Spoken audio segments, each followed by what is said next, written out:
so mixing. I want to talk about mixing melodies today. So when you have a handful of melodies and you want to mix them, you want to make them sound good, the key is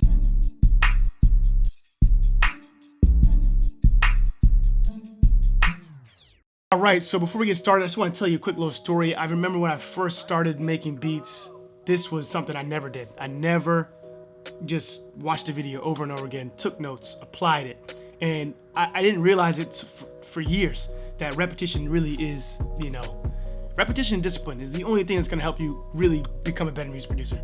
I mean, it's all ear training, it's all training, right? And even like just now, like all this stuff going on with me working and doing YouTube and stuff, I can find myself, struggling to get into the studio and like really apply and create better beats because I'm not doing it enough. You know what I'm saying? So it's so important that we tap in, we learn and we continue to train our ears and train our minds so that we can develop and create better beats. You know what I'm saying? So I want to just quickly share that. We're going to tap into this video and just talk a little bit about melodies.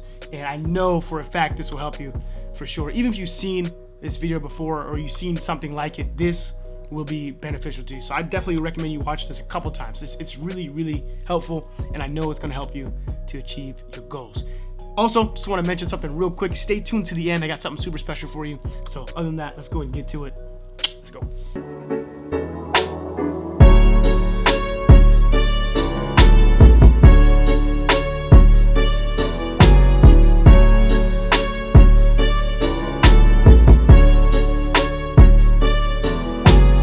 Sounds pretty good. Like I said, the sounds are good. The sound quality is great, but it's just muddy. There's a lot going on. There's too many frequencies sharing. There's too many sounds sharing too many frequencies. It's muddy, right? So we want to clean it up a little bit and create some space and allow different pieces to have their own section on, in their frequencies so they can shine, and do their thing, right? So let's go ahead and start EQing. How I usually do it, I usually just start EQing everything. And honestly, what I usually do is I get all the melodies, I cut all the lows out, depending on what the melody is, and I'll explain that here in just a second. So let's go ahead and do that.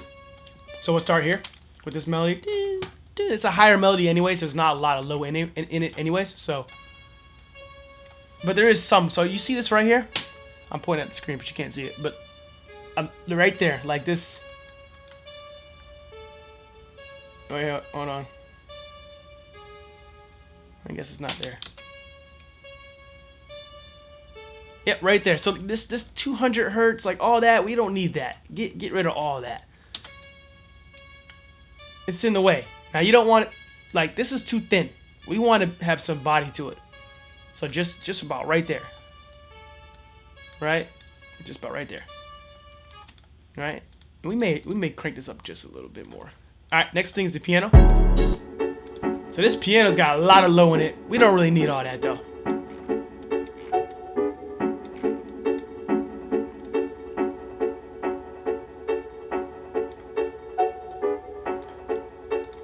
And just like the volume, we can adjust these EQs. We can pull them back a little bit or pull them up, either pull them forward a little bit or pull them back to give some more body to it, some more, mid-level, frequencies. And it just depending on what we want to hear. Like do we want to hear that, you know what I'm saying, or do we want to kind of hear more of a thinner, right? So it just depends. Bonus tip though, one cool thing you can do is you can have automation, or you can create two different basically copies, one with a more of a low pass filter or low frequencies cut out, and then the other melody that's copied could be like one with more of that bass in it, and put that in different parts of the song. Maybe that part with that melody with more basses in the part where there's no kicks or there's no 808 or something like that, or in the beginning of a song or something like that. And then once you kind of add the drums and stuff, you can throw in the other melody that's got less of that bass, more of that bass cut out, if that makes sense. So that's just a bonus. That's just more of like sequencing, but yeah. So far so good. Now this low bass synth is only in the beginning, so let me go back a little bit. It sounds fire. We don't want to cut the low out on this, right? This is only in the beginning of the track. So what I want to do is I want to cut the highs out. I want to kind of create a cleaner sound. You know what I'm saying? It's kind of like a pad, you know, so it's just in the back. Sounds fire. So that one's going to be the only exception right now. Like I said, that's not even in the track, you know, with the kick and the 808. It's by itself. It's only in the intros, and, you know, I think before the 808 comes back into the next chorus or something like that, right? Like a bridge or something. All right, so that's that. The next one is a synth 2. I don't know where that's at. Let's see. Probably got to go here. Yep. So that's that synth 2. We're going to have to get the lows out of that as well because we don't need that. Sorry, not the highs.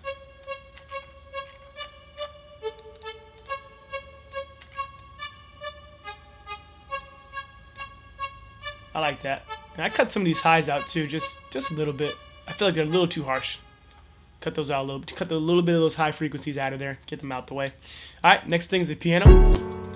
This piano sounds beautiful with a nice high, you know, low end to it. But the sound we're going for is like a synthier kind of beat. So it's cool. Like with this low pass on it, kind of sounds dope, you know? Sounds kind of tough, right? So I like that. With this EQ on it, it sounds pretty good. Like I said, we can always adjust as we go. And we're getting those lows out, right? And the fact that we cut a lot of the sound out, the frequency, we're going to need to cut up the sound a little bit, the volume. All right?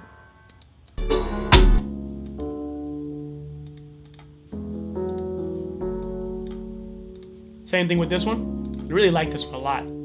So I want to cut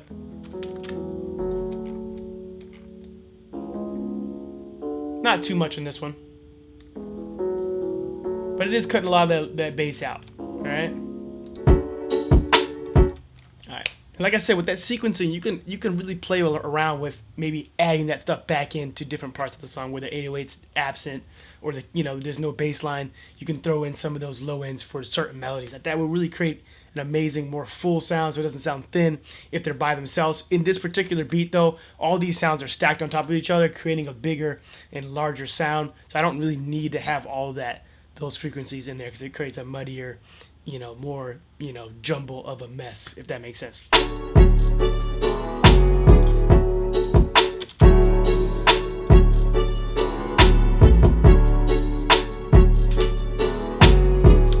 I love it. That's clean. I like the way that sounds. The time has come. I want to make this quick announcement, and it's going to be short and simple. I just want to make sure you know. I'm sure you already probably know. Like, yo, Ice Age, I already know what you're going to say.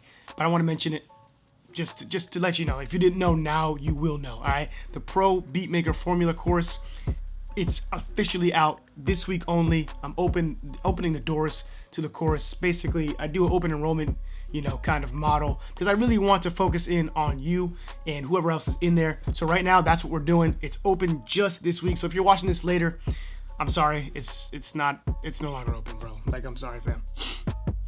So the homie Cameron said the course was fire, man. I was buying mad stuff to make beats, and I never truly realized I just needed to slow down and understand my DAW and simply master it.